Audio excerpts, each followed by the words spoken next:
Hey everyone, the name is Natalia, and I am the person behind onprose.com. From now on, I'm going to be video blogging my book adventures instead of writing the reviews. And before I begin, I apologize for the glare caused by my glasses. Okay, well today I'm going to be talking about and reviewing Great Expectations by Charles Dickens. And I must admit that Charles Dickens is one of my favorite authors, and Great Expectations in specifically is the first book I read of his and the one that made me fall in love with him. This is my copy of it. It's just a regular copy.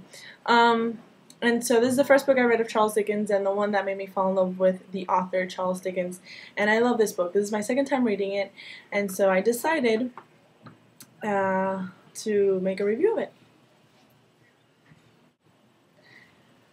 As I'm sure many already know, Charles Dickens is a 19th century Victorian author. He was very popular during his time, and his books were originally serialized, hence the length of the chapters. Mr. Dickens personified Victorian London, along with all its enchantments and the vices as well. In summation, Great Expectations is the story of the orphan Pip, raised by his abusive sister, and his great expectations. These great expectations he develops upon entering into Satis' house, meeting the haughty Estella, and as well as the eerie Miss Havisham.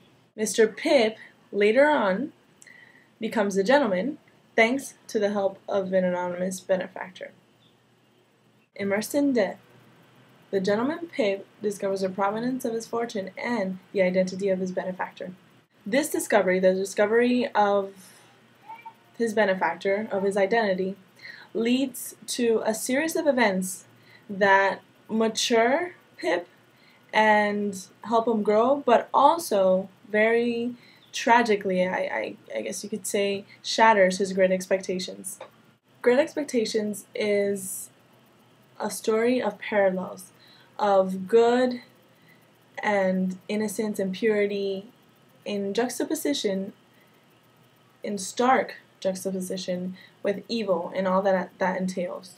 For example, Estella and Miss Havisham,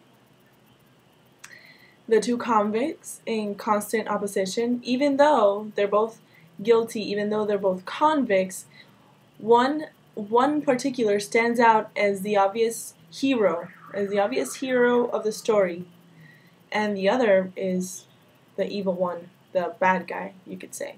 We also have the example of Joe Gargery and his wife, Pip's sister, his abusive sister. One cannot forget Startup and Bentley Drummle. Interesting aspect of the book is underlying probe, the delving into guilt and shame and the effect that has on a person. Of course, one cannot leave out one of Charles Dickens' recurring topics as well as valid topics, which is the wealthy and the poor in opposition.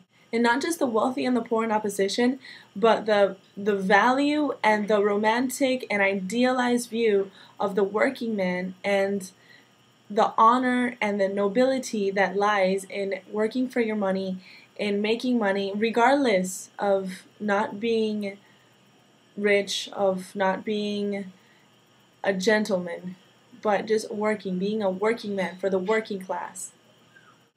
A great example of this in Great Expectations is Joe Gargery. He is a blacksmith, and he was married to Pip's sister. He exemplifies throughout the whole novel this humility and nobility in who he is as a humble person, as a working person, as a blacksmith. In totality, I think Great Expectations is a great book for many reasons. The ones that I've mentioned, as well as more than that, because I think it's a book rich in detail, rich in human emotion, rich in what makes Charles Dickens, the great author that is Charles Dickens, and his I would say his forte, his strength. And this book exemplifies Charles Dickens, and this book as well it exemplifies him in a great way because it's concise. Great Expectations is right on point. There's something specific Charles Dickens wants to say, and he says it in roughly 500 pages. It's a great book. I think it's relevant to today, to the days we live in nowadays. I hope I've been able to at least pique your interest in this author and especially this book. It's a great book, and if you've never read Charles Dickens, it's a great introductory book into Charles Dickens. He has a very particular way of coloring the world and of presenting a very human world, and I think he is worth a read. Definitely, I think Charles Dickens is worth a read. Charles Dickens is a writer that wrote about humanity. He wrote about the human condition. He besides personifying Victorian London, it goes beyond Victorian London. He personified the human, what it is to be human, the human emotions, all those extremes that one feels as one being human, one feels. And that's why I think he's a great author. That's one of the reasons why I fell in love with him. Well, thank you for watching. I should be making another video. These will be happening weekly. And so for next week, I don't know which one I'm going to talk about because I'm reading many things. And so I'm reading right now Dracula. Ooh, it's really good.